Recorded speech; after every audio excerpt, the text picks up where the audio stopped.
All right, it has been about a week since I went to change the bearings on this, and that's when I discovered that the race had melted and bonded to the spindle.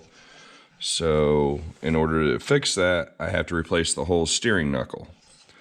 I went to O'Reilly's, and of course they wanted $320 for that steering knuckle. I went to Amazon, and I got it for $92. Just had to wait a week for it to get here. So I'll put a link in the description where I bought this. The only thing I noticed that's different on it is that the clamp, see, this is the front of it. The clamp is on the back side, when on the factory one, the clamp is on the outside of the vehicle. It's the opposite. I don't think it's going to hurt anything. I think there's still plenty of room. And that's just aftermarket parts versus new parts, or versus the old parts. So not much I can do about that. All right, in order to get this off here, we got to take this brake sensor, anti-lock brake sensor right here off. It has a bolt and holding it on, and then there's another bolt on a bracket holding that on. That's the whole cable. We'll move it up out of the way. And then we have to take off the tie rod, the lower ball joint, and loosen the upper ball joint, and it should come off. Oh wait, and we gotta get the dust shield. There's 3 bolts. 1, 2, 3 bolts holding that on too. So, all right, let me get some tools and we'll get started. All right, now we're going to take the brake sensor off here.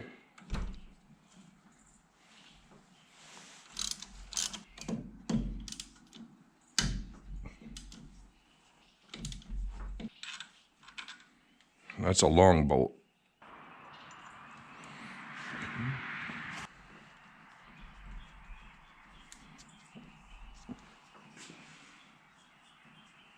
I think that's smashed. I think when that bearing went bad, the rotor was wobbling. Ugh, it doesn't want to come out. I don't recommend this, but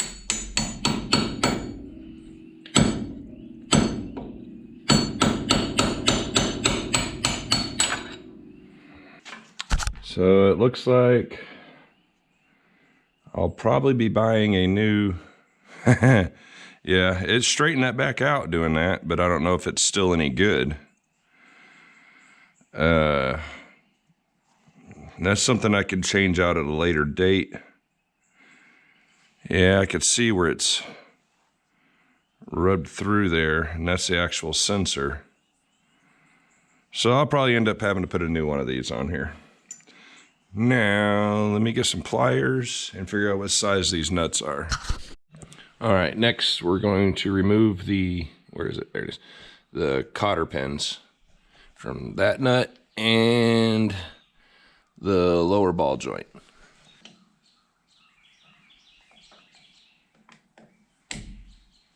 All right, the tie rod nut is a 21 mil.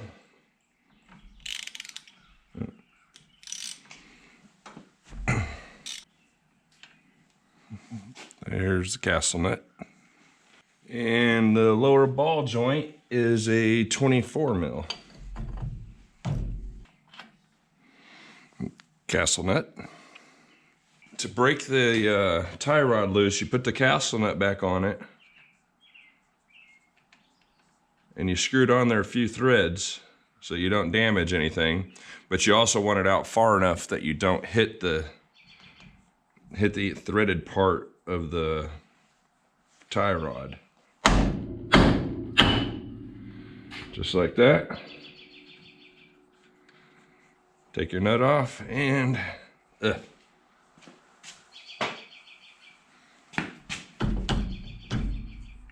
we go. I should probably show you this. I did take my transmission jack and I put it up underneath the lower control arm. It's not tight, but it is up against it. Well, that way, when I break this loose and I actually get the knuckle to come off, I think the shock and the sway bar links should help hold that up and keep it from flying down. It can't go anywhere, but it might try to a little bit. So, yeah, support that right there with if you're doing this on the ground or in your driveway or something, you'll need to put a jack or something underneath this just to be safe. It's not going to hurt anything. It's just in case. Because that spring right there is putting a lot of tension pushing down on that lower control arm. All right, let's go ahead and break this loose. Oh, here we go.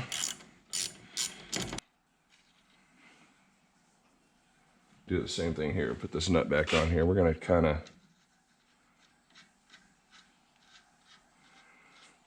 screw it on as far as you can to still leave the bolt below the flush part of the nut.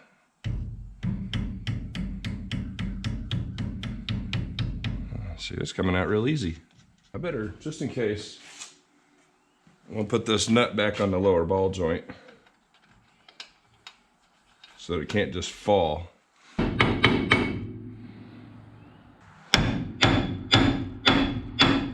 right, there's that's loose. And now, take your nut back off the bottom one. And this should come loose. Now remember, this is heavy.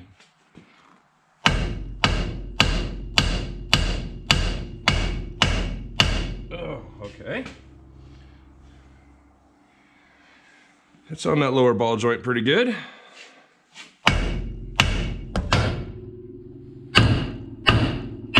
Ah, there we go. That hurt. Nice. All right. Let's get the new one ready to go, and we'll put it back together. All right, well, see, that wasn't really necessary. This did not move at all. The sway bar links and the shock are helping to hold this up so it didn't spring down. So you're good to go. I don't think you need to put a jack underneath it, but I do it just as in case. So I got my nut for the bottom ball joint. What you do is you got to slide it onto both of these at the same time. Oop. So the bottom one and the top one.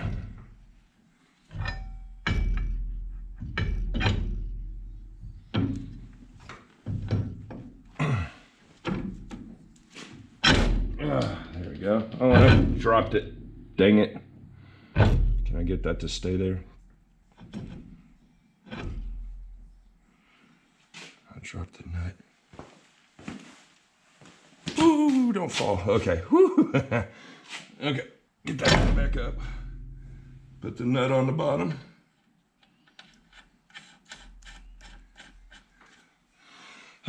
Okay. Excellent. Now the top bolt. I don't think it matters which direction you put it in there.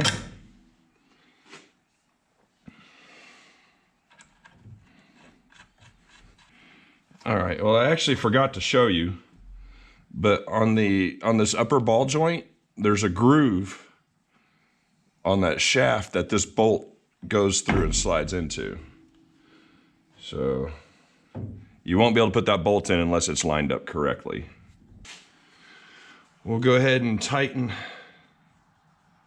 Yeah, we'll go ahead and tighten those two up. This one will need to be pretty tight because it's clamps.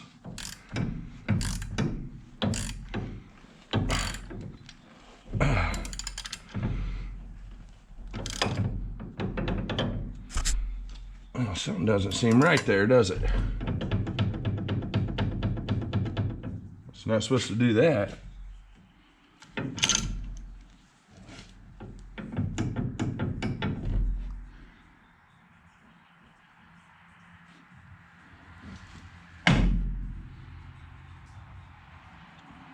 Well, it shouldn't be that hard to clamp down.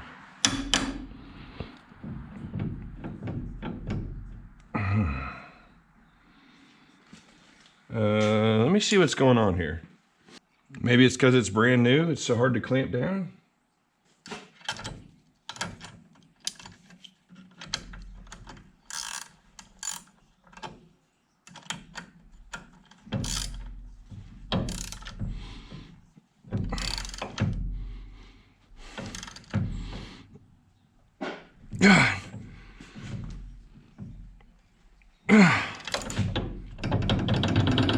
Wow.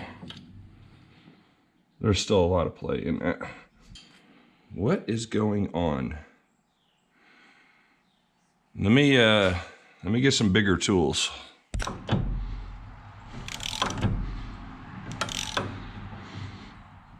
Oh no. I feel like something just happened.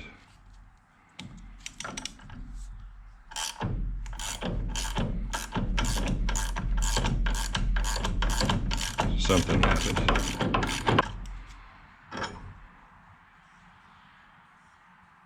Shoot. I think I just stripped the threads on that. I did on the nut, yeah. So I got to looking at this part a little bit more, and I've noticed a couple of things. One is the bolt hole that holds the sensor mount is not threaded. These holes that hold the dust shield on, they're not threaded.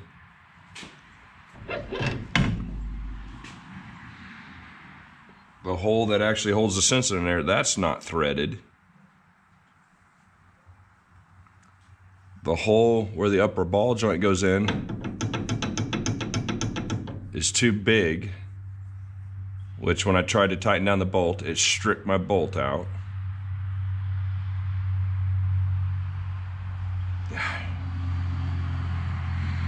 This isn't the right one.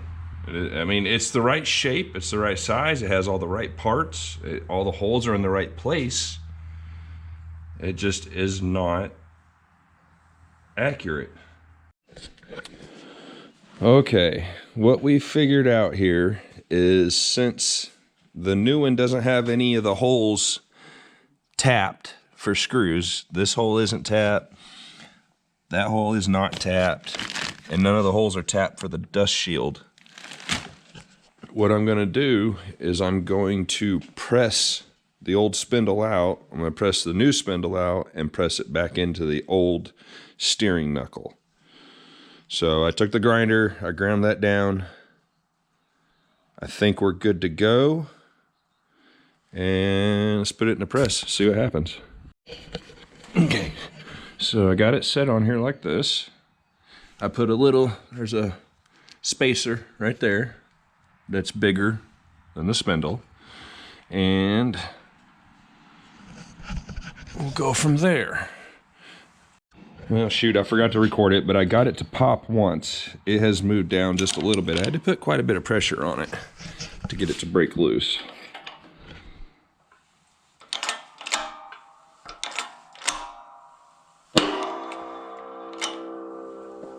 There it goes.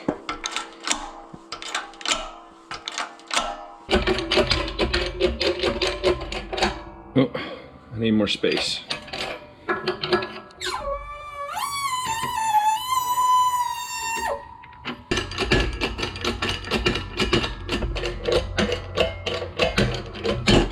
There we go. All right, there's the spindle. I don't know why they have an Allen set up in there. It's got some swirl marks. I don't understand that, but there's the old one. All right, let's get the new one pressed out. Okay, I got the new one in here, got it all set up. Let's see what happens.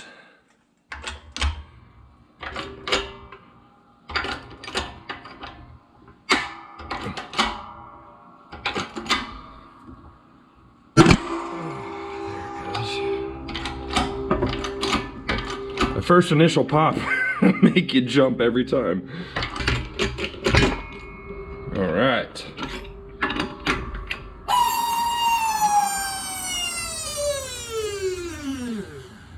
came out a little easier than the old one did. There we go. All right, let me get this set up. Looks good. We didn't damage anything. Let me get the old nut steering knuckle set up and this ready to go. We'll get it pressed back together. Okay, I've got it all set up. I got my spacer in here. I checked underneath, nothing can hit it. It's sitting flat. I think we're ready to press this in here. You be very careful when you first start pressing it in that it goes in straight. There we go. Perfect. So I usually push it in a little bit, then I'll relieve the pressure. Make sure nothing's moved. We'll go back down on it.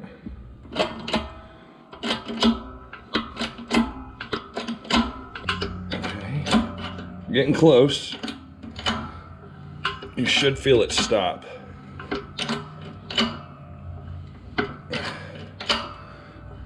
Oh, there we go. I felt it stop.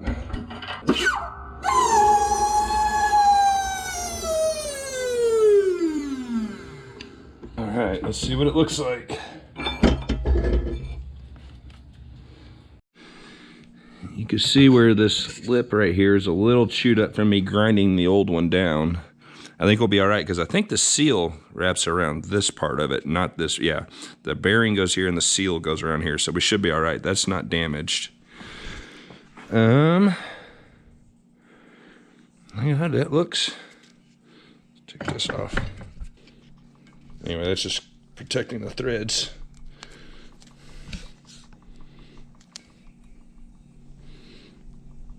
Oh, come on. There we go. Good grief. Okay. There's no scratches on it. It looks nice and straight.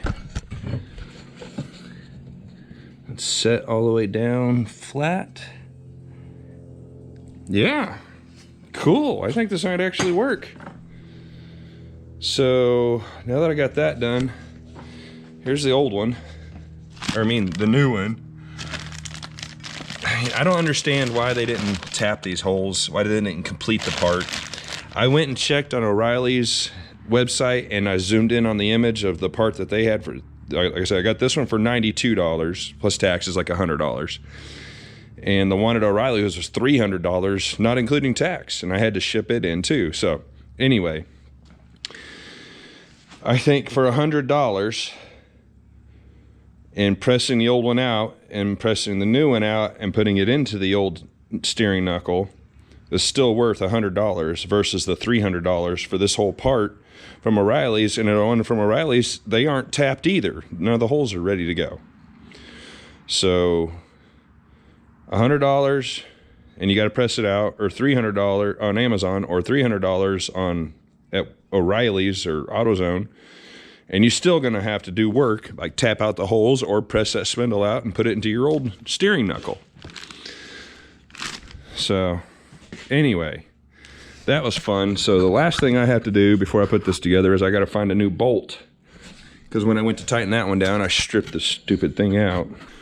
So let me find another bolt for that. I'm going to go ahead and set this on here.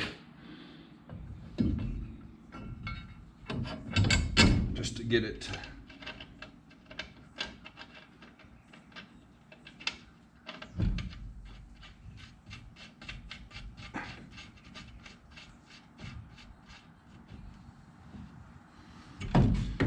All right, that'll hold that while I find a new bolt. Okay, so this is the bolt that came out of here was millimeter. This is a 3/8 bolt that I have. And I think it'll, oh yeah, hey. Oh yeah, that worked perfect. So, I got enough threads on here. I'm gonna get a washer, and a lock nut to put on this. Okay, so I got a 3/8. I think this is a 3 or 3.5 inch bolt. And it's got to go into that groove on the ball joint.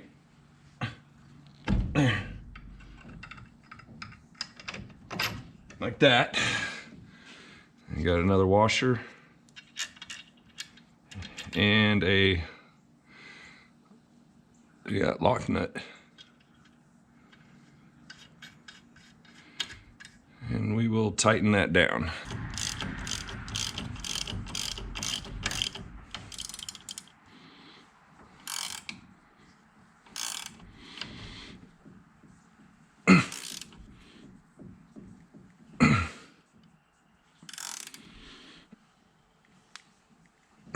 All right. So, yeah, I think that'll work. I mean, it's held in there. It's not coming up on its own, so it's in the... I think we're good to go. Tighten up this nut on the bottom ball joint. Okay, you get it snug. And then you turn it a little bit more.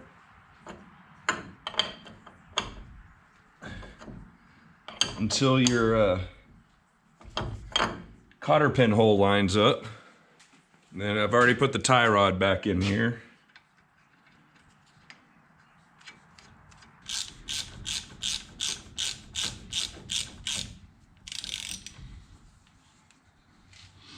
Snug it up.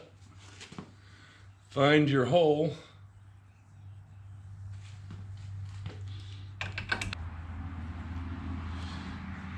There we go. I am gonna reuse the old cotter pins because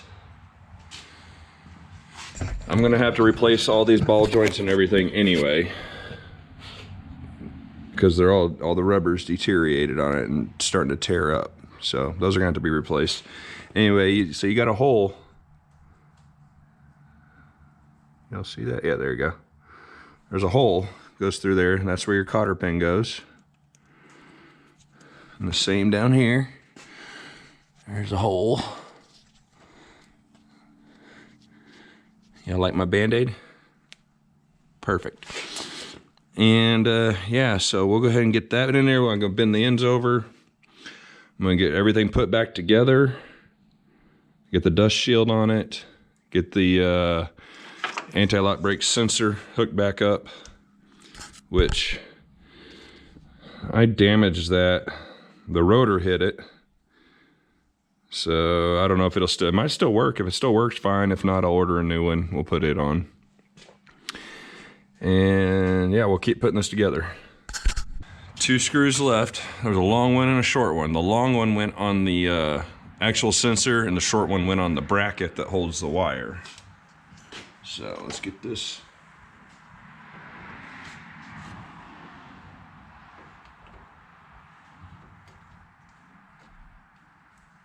Uh-oh, that might not go back in there. Remember, I had to hit it out with the hammer.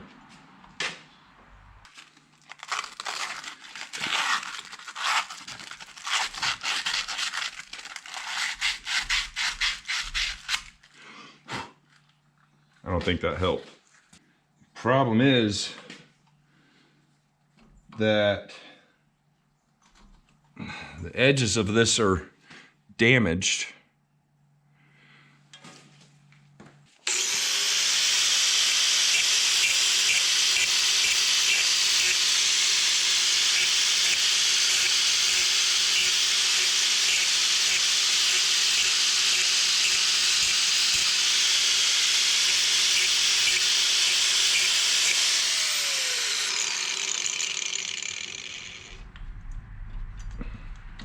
Aha!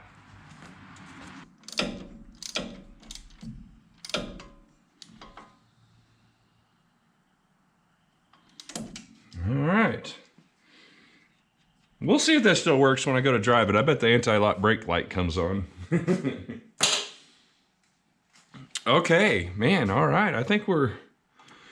the top's tightened, the bottom's tightened, the tie rod's tightened, dust shield on, anti-lock brake sensor is in. I think we're ready to put the wheel hub back on here. You look at the video I posted before this, it'll show me changing out all the bearings and everything on the old rotor, because that's what started this whole situation, was the bearing went bad on the old one.